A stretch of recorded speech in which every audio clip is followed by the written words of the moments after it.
if we think about the ideal situation again being this well-designed messaging framework, and there's very specific bottlenecks that get in the way of the alignment that's necessary in order for us to accomplish that.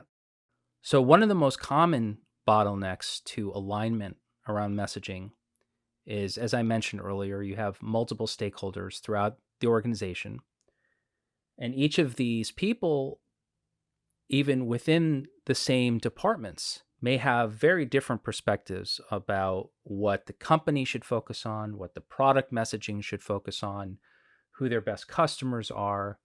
You see this especially with larger companies with multiple business units, multiple product lines. It can get very, very complicated very easily.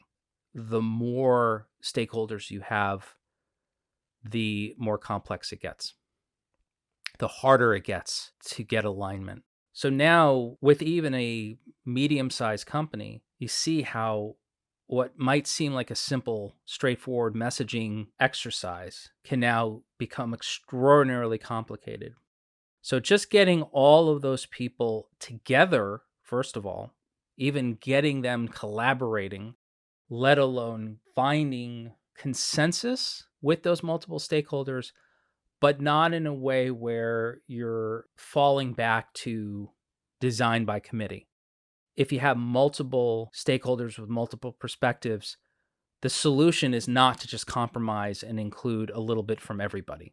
We see that all the time where very, very generic, very unfocused messaging gets out there in the world, and you can almost visualize the process that got that company to that point where they just got everybody's point of view and then they just grabbed all of it and put it into one big pile of messaging.